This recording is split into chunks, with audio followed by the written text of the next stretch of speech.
Hello everyone, good evening. কি খবৰ আশা কৰোঁ চবৰে ভাল।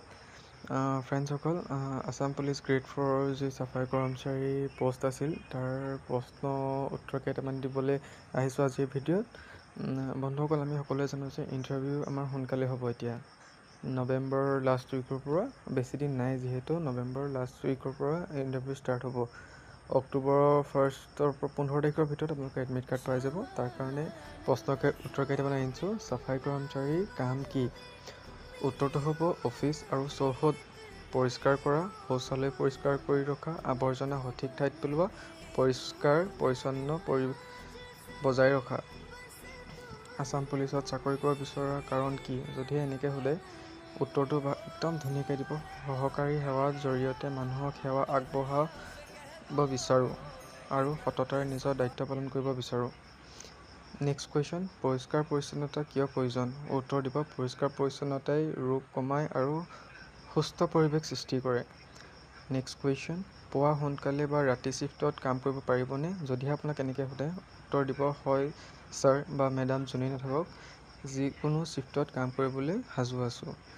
নেক্সট কুৱেশ্যন, শৌচালয় পৰিষ্কাৰ কৰিবলৈ কিবা আপত্তি আছে নেকি? যদিহে আপোনাক তেনেকৈ সোধে, আপোনালোকে নম্ৰভাৱে উত্তৰ দিব, নাই, মোৰ দায়িত্ব অংশ আৰু মই নিজেই চেষ্টা কৰিম বা নিষ্ঠাৰে কৰিম। কামৰ সময়ত কি কি সুৰক্ষা সামগ্ৰী ব্যৱহাৰ কৰিব? সেইটোৱে, কামৰ সময়ত আপোনালোকে কি কি সুবিধা কি কি ল'ব? হাত মোজা, মাস্ক, প্ৰয়োজন হ'লে গামবুটছ ব্যৱহাৰ কৰিব। জ্যেষ্ঠ বিষয়াই কাম দিলে কি কৰিব? আপোনালোকে ডাঙৰ অফিচাৰ ৰেংকৰ যদি কোনোবা কাম দিয়ে কি কৰিব? যদি এনেকৈ কয়, তো আপোনালোকে একদম উত্তৰটো ধুনীয়া, তেওঁলোকৰ নিৰ্দেশ মানি সময়মতে কাম সম্পূৰ্ণ কৰিব চেষ্টা কৰিম, এনেকৈ ক'ব।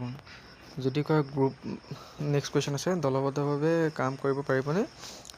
ক'ব, গ্ৰুপত কাম কৰিলে সোনকালে হ'ব আৰু আমি কিবা নাজানিলে ইজনে আমাক গাইড কৰিব ধুনীয়াকৈ, এনেকৈ বুলি ক'ব। নেক্সট কুৱেশ্যন, আপোনাৰ ভাল গুণ কি? আপোনাক সুধিব, তোমাৰ ভাল গুণনো কি?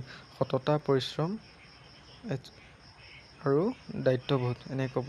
আৰু এতিয়া জেনেৰেল নলেজ কিছুমান সুধি দিব। অসমৰ ৰাজধানী কি? আমি সকলোৱে জানো দিছপুৰ। ভাৰতৰ ৰাজধানী কি? নিউ দিল্লী। অসমৰ মুখ্যমন্ত্ৰীৰ নাম? হিমন্ত বিশ্ব শৰ্মা। ভাৰতৰ ৰাষ্ট্ৰপতিৰ নাম কি? দ্ৰৌপদী মুৰ্মু। ভাৰতীয় ৰাষ্ট্ৰীয় সংগীত কি? জন গণ মন। ভাৰতীয় জাতীয় পশু কি? বেংগল টাইগাৰ। অসমৰ ৰাষ্ট্ৰীয় পক্ষী কি? ইণ্ডিয়ান পেফল। কামৰ সময়ত ভুল কৰিলে কি কৰিব? যদি এনেকৈ সোধে, উত্তৰ, ভুল স্বীকাৰ কৰি শুধৰাই ল'ম আৰু পুনৰ সেই ভুল নকৰিবলৈ চেষ্টা কৰিম। আপুনি অভাৰটাইম কৰিব পাৰিবনে? যদি আপোনাক সোধে, হয়, বিভাগৰ প্ৰয়োজন হ'লে অনুসৰি কাম কৰিম।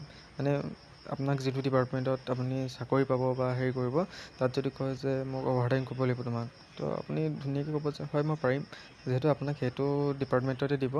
নেক্সট কুৱেশ্যন, এইটো মেইন কুৱেশ্যন আৰু দেই। আছাম পুলিচত চাফাই কৰ্মচাৰী হিচাপে আপোনাৰ মূল দায়িত্ব কি? অফিচ, বেৰেক, শৌচালয় আৰু চৌহদ পৰিষ্কাৰ কৰি সুস্থ আৰু পৰিষ্কাৰ পৰিৱেশ বজাই ৰখা। ইণ্টাৰভিউৰ টিপছ, পৰিষ্কাৰ কাপোৰ পিন্ধি যাব, নম্ৰভাৱে নমস্কাৰ ছাৰ মেডাম বুলি ৰেচপেক্ট কৰিব, আত্মবিশ্বাসেৰে উত্তৰ দিব, নজনা প্ৰশ্ন হ'লে এই বিষয়ে সঠিককৈ নাজানো বুলি ক'ব। এয়াই। আৰু ফ্ৰেণ্ডছ, আপোনালোকক যদি বেলেগ গ্ৰেড যিকোনো এতিয়া চাফাই কৰ্মচাৰী দি দিলোঁ, ধোবী হৈ গ'ল, বাৰ্বাৰ হৈ গ'ল, কুক হৈ গ'ল, এনেকুৱা কুৱেশ্যন আনচাৰ জানিবলৈ হ'লে মোক কমেণ্ট কৰিব। থেংক ইউ ক'লোঁ। আৰু এটা ৰিকুৱেষ্ট, এনেকুৱা ভিডিঅ' মই আৰু দি থাকিম। চেনেলটো ছাবস্ক্ৰাইব কৰি কেনে এটা বেল আইকনত অল ক্লিক কৰিব আৰু লাইক এটা দিব। Thank U.